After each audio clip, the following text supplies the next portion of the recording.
qual é o seu principal medo neste momento de pandemia?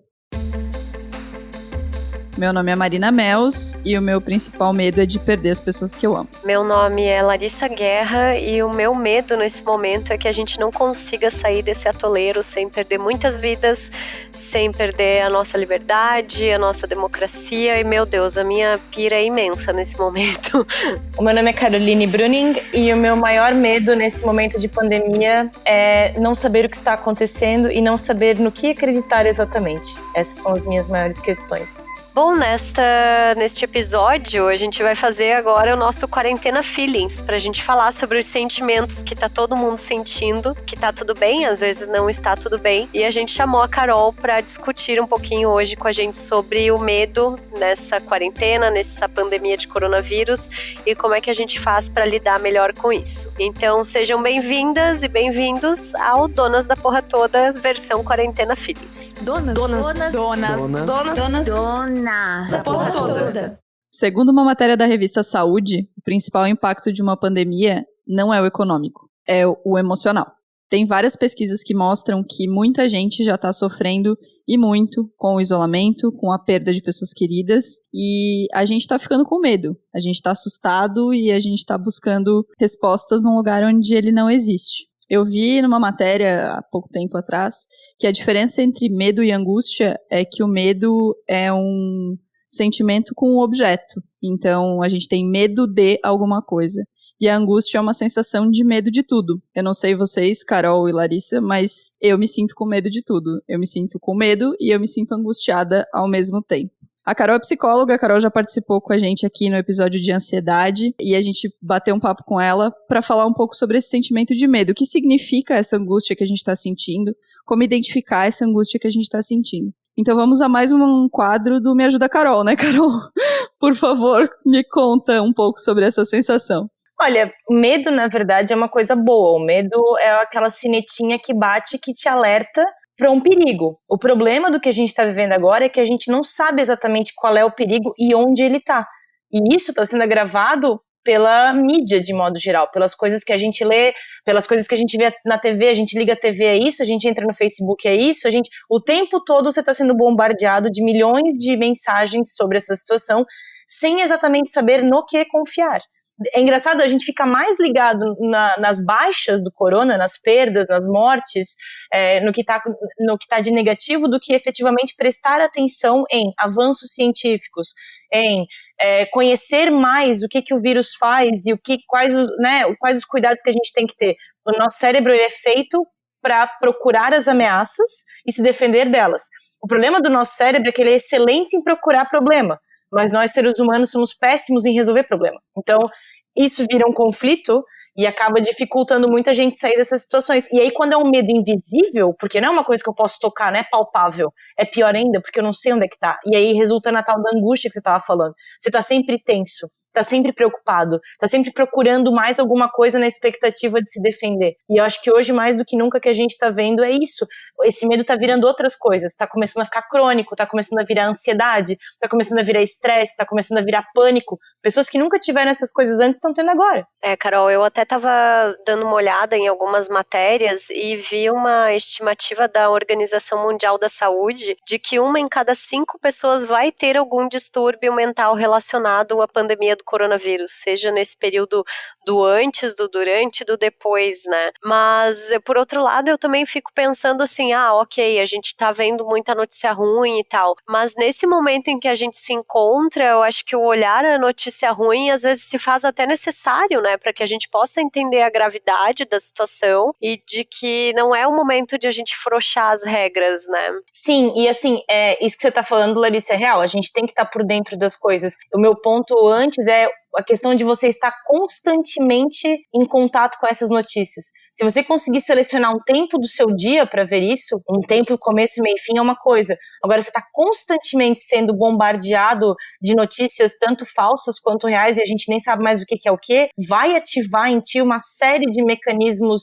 ansiogênicos. Você vai ficar tenso, vai ficar irritado, vai ficar estressado, vai começar a se preocupar com outras coisas que antes você não se preocupava. Essa estatística da OMS já existia uma antes, no final dos anos 90, que dizia que 1 em cada 4 pessoas vai ter um transtorno mental ao longo da vida. Com o Covid, isso só vai acelerar. Porque é inevitável, numa situação de ameaça invisível, você não ficar minimamente tenso, não? Então faz bastante sentido essa estatística. E eu acho que a questão do medo tá muito ligada a isso, né, Carol? A gente tá com medo de uma coisa que a gente sabe dos seus impactos, mas a gente não sabe exatamente do quê, né? Sim, estamos com medo do coronavírus, ok, mas a gente tá com medo de tudo. A gente tá com medo das pessoas próximas adoecerem, a gente tá com medo dos impactos econômicos que vão resultar na nossa casa, a gente tá com medo dos nossos amigos que estão se expondo e tem que trabalhar, enfim, estão saindo de casa. Eu tô com uma sensação de medo de um invisível, mas ao mesmo tempo que é composto de vários pequenos medos, assim, né? Então eu queria que tu falasse um pouquinho de como é que a gente identifica esses medos nesse momento. E quando é que a gente identifica que esses medos se transformaram numa patologia, né? Se transformaram em alguma coisa maior que precisa da nossa atenção? O medo, assim, para alguma coisa se tornar patológica, a gente analisa intensidade, frequência e grau de sofrimento. Então, não sei se a gente pode dizer já que algumas coisas se tornaram oficialmente patológicas. A gente pode prever, sim, que coisas se tornarão patológicas para muitas pessoas, porque vai pesar para muitas pessoas os efeitos disso. O que eu acho que está gerando na gente, que é super interessante e que está muito relacionado à disseminação de notícia, eu não sei se vocês sentiram isso, eu no mercado fico extremamente ansiosa com as pessoas não respeitando um espaço seguro na fila. Eu tô na fila para pagar e tem alguém perto demais de mim. E isso é uma coisa que eu absorvi vendo a notícia e vendo essa notícia se repetir. Daqui a pouco você começa a transferir esse medo do estranho para outros lugares. Daqui a pouco você compartimentaliza esse medo. Tipo, eu sei onde eu estive, mas eu não sei onde meu pai, por exemplo, esteve essa semana inteira. E aí, se a gente estiver junto, quem que pode passar para quem? São preocupações que podem virar paranoias se a gente não cuidar. Qual é a diferença entre uma preocupação genuína e uma paranoia de ansiedade? Produtividade. O quanto que você pode ser proativo diante da situação. Sofrer por sofrer e isso não gerar nada de produtivo é um problema. Sofrer procurando alternativas para lidar com aquela situação é uma coisa mais real. Então, o medo pelo medo é quando você cria 1.200 e se, mas não responde nenhum deles. Agora, se você consegue fazer um e se, e parar e começar a resolver aquilo e entender que tá tudo bem ter medo agora. Acho que uma coisa que a gente subestima é o autoacolhimento, o autocuidado. Tá tudo bem ter medo, tá todo mundo com medo. Ninguém sabe o que fazer, tá todo mundo no mesmo barco. Mas que o medo não pode paralisar porque a gente tem algumas informações do que fazer para diminuir esse impacto. Ficar em casa, lavar a mão, isolamento social, contato e tal. Se eu posso fazer isso, então eu vou me ater a isso. Se eu não posso fazer isso, eu tenho que medir prós e contras. O que a gente tem que fazer é tirar o medo da parte, eu não digo que é inconsciente, mas da parte não tão realista do seu cérebro, onde você sofre, mas não consegue colocar nada em prática. Você tem que fazer as pazes com os fatos. Por exemplo, se eu trabalho numa farmácia e eu quero continuar trabalhando lá e eu tenho medo de ficar sem trabalho, eu tenho que fazer as pazes com o fato de que eu vou ter que trabalhar todo paramentado e eu vou ter que ficar em contato com estranhos todo dia. É um fato, independente do quanto eu queira sofrer com isso ou não. E aí você tem que trabalhar isso. Não é a coisa mais fácil do mundo, mas para eu racionalizar a minha situação e, consequentemente, diminuir o medo, o estresse e a ansiedade, eu preciso questionar. E é o questionamento que vai te fazer ficar mais tranquilo nesse momento e ficar mais realista. Eu super me tornei a pessoa que vai no mercado e fica olhando torto pra quem chega perto, assim. Então, e hoje até passei na padaria antes de chegar em casa e aconteceu exatamente isso, assim. Quando eu vi, tinha um cara meio perto, assim, fora da marcação, e eu já fiquei tipo, ai meu Deus, esse cara tá muito perto de mim. É horrível, né? Tu acha que, Carol, a gente pode acabar desenvolvendo uma espécie de medo do contato físico, assim, a longo prazo? Eu acho que uma das coisas que vai acontecer mesmo, Larissa, vai ser quando a gente voltar ao dia a dia, mais ou menos. Eu não sei se a gente vai voltar tão cedo a ser o que era antes, tá? Porque eu acho que a gente vai ter, sim, receio de ficar próximo, a gente vai ter receio de, por exemplo, eu tomar no mesmo copo que o teu, a gente vai ter receio de abraço, de contato físico, de pegar na mão, de aglomeração, de festa. Isso é um receio que já foi incutido na cabeça da maioria de nós. Nós que estamos preocupados com a situação, vamos ficar um tempo receosos com essas situações, tá? A gente vai olhar torto pra quem senta muito perto, a gente vai ficar desconfortável em não lavar a mão, a gente vai ficar desconfortável em estar, por exemplo, numa balada que tem muita gente de pé, suando, pulando junto durante um tempo, vai ser assim, tá? E depois eu acho que a gente vai acabar se acostumando, porque é engraçado, né? Teve que vir agora teve que vir uma pandemia pra ensinar a gente a ter higiene básica, porque já não bastava H1N1 nem a SARS, né? A gente precisava era passar por uma coisa pior pra aprender a se cuidar mais. E, né, especialmente no caso de lavar a mão, eu acho que nós nos tornaremos mais cuidadosos e no começo beirando a paranoia, sim. Mas depois, eu não sei se vocês já tiveram essa experiência. Esses tempos eu tava no mercado e um amigo que eu não via há muito tempo me viu, dele falou: ai, Dani-se, me dá um abraço.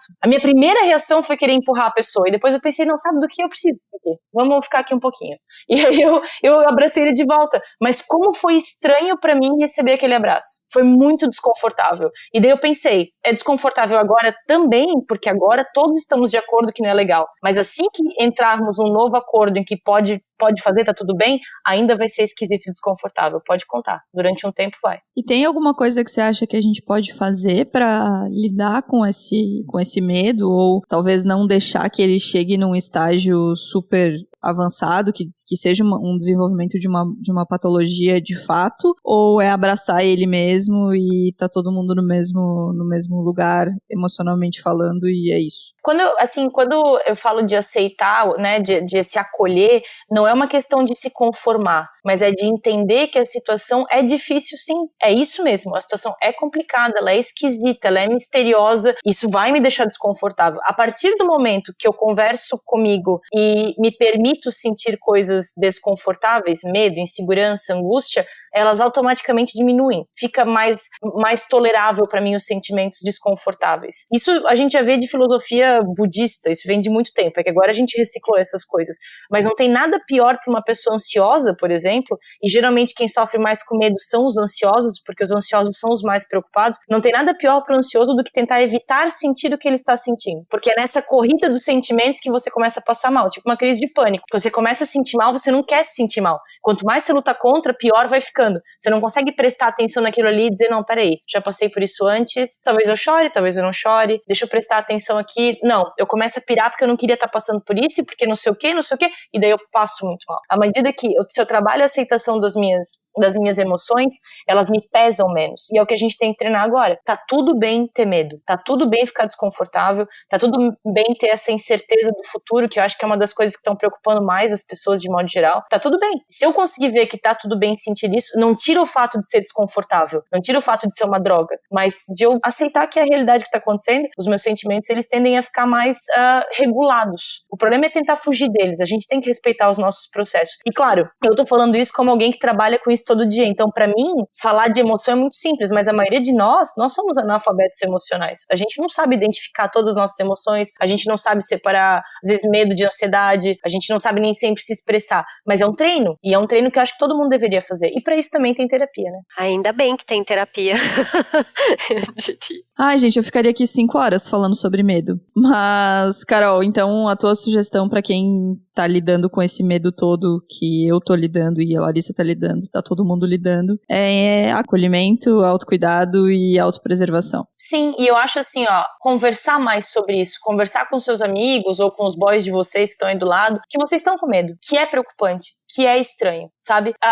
O aceitar, isso me lembra aquele nosso episódio de ansiedade lá no Catarina, que aquela moça maravilhosa que tava falando de yoga com a gente, ela falou de uns exercícios de relaxamento. Agora é uma excelente hora de fazer exercícios de relaxamento ou um exercício mais curto que a gente chama de grounding, que é, né, de se situar na realidade. O que é isso? Você senta em casa, numa cadeira confortável e descalço, sente exatamente como você está colocando as plantas dos seus pés no chão. Fecha os olhos, presta atenção na tua respiração e daí volta a atenção para os teus pés. O que tu sente na planta dos teus pés? Que tipo de textura, a temperatura, que partes do seu pé você está sentindo no chão? E aí você pode ir subindo, às vezes você está com as mãos sobre o colo, ou você está com as mãos, né, num tapete, alguma coisa, enfim, que textura eu tô sentindo? Que temperatura eu tô sentindo? Como é que isso toca a minha mão? São coisas simples, mas a ideia do exercício é te situar para cá. Porque se você reparar, o medo, Se tu pensar, nós dentro de casa, qual é a relevância desse medo pra gente? Nós dentro de casa nos cuidando. Ele só serve pra uma coisa, pra alimentar a ansiedade e a insegurança que eu já sinto normalmente. Então, quando eu faço exercícios desse tipo, onde eu tenho que me situar,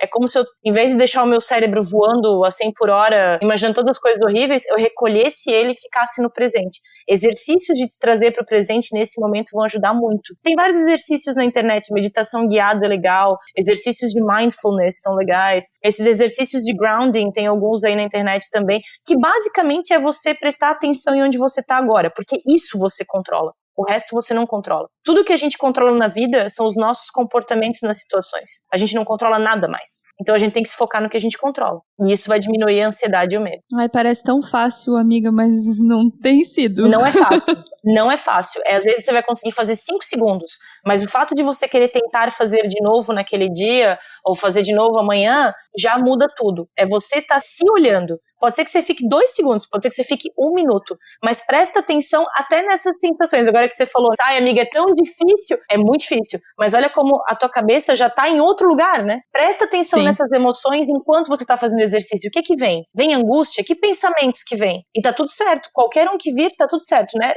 A ideia não é julgar o pensamento, é observar que alguma coisa vem, dizer, ok, veio, entendi, mas agora eu vou voltar pra cá. E tentar ir fazer.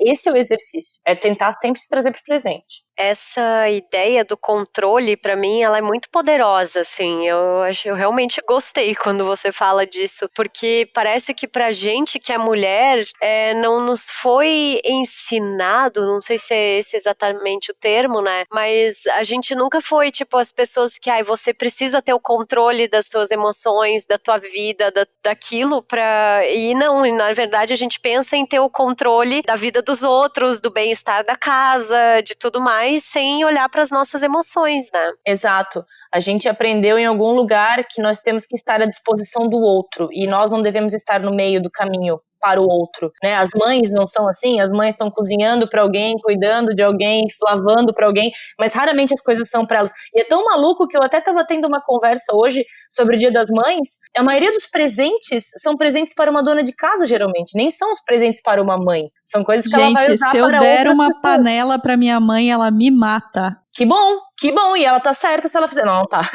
mas é a postura certa, você ficar indignado com um presente de família, não um presente para sua mãe, mas é uma característica social de construção latina especificamente, aqui da nossa cultura, essa coisa da mulher não ter direito a sentir coisas, e o que ela sente é sempre muito sensível, muito chato, muito histérico, muito nananã, sempre tem uma certa irrelevância o jeito que a gente se sente. É complicado e piora a situação. Bom, o medo que a gente está sentindo não é irrelevante, acho que é um sentimento compartilhado por nós três e por todas as pessoas que estão nos ouvindo. Então, para encerrar esse Quarentena Feelings, eu só queria reforçar que tá tudo bem. Você tá com medo, tá tudo bem, você tá se sentindo angustiada, tá tudo bem se as coisas parecem estar fugindo do controle, porque más notícias elas realmente estão. E a gente vai ter que aprender a lidar com isso, né? Então vamos tentar fazer isso com leveza e tentar acolher todos os sentimentos que a gente tá tendo nesse momento. Obrigada, tá, Carol? Obrigada por ter participado com a gente e que sejam mais donas de muitos que vão vir por aí com você, com a gente. É isso então, galera. Carol, deixa tuas redes também pro pessoal te achar. Primeiro eu queria agradecer de novo o convite. Todas as vezes que eu participei sempre foi muito maravilhoso. Vocês são maravilhosos. Eu acho que a ideia do podcast é sensacional. Então, de novo, muito obrigada por vocês me receberem aqui virtualmente. Minhas redes sociais. Eu tenho um canal no YouTube, que é o meu nome completo, Caroline Buzzarello Bruning, porque eu não tenho essa criatividade toda, eu preciso pensar no nome pro canal. E eu tenho um Instagram, e deprê, né? Eu sei. Eu tenho um Instagram, que é Caroline Bruning, que às vezes eu faço várias lives lá pra galera, meio que é uma forma de um suporte social para as pessoas participarem, deixarem perguntas, a gente fala de várias coisas. Inclusive é engraçado, né? Eu falo mais de narcisismo do que eu falo de Covid, mesmo em tempos de quarentena. Então, né, a gente fala mais dessas coisas lá do que da ansiedade da quarentena. Mas fiquem à vontade, o Instagram é @Caroline Bruning. Sempre tem uma coisa nova rolando lá, por favor, apareçam. Então é isso, a gente tá de volta na terça-feira com o episódio formato que vocês já conhecem e na quinta-feira que vem tem Quarentena Feelings de novo, né, Marina? É isso aí, a gente vai falar sobre culpa, então até lá.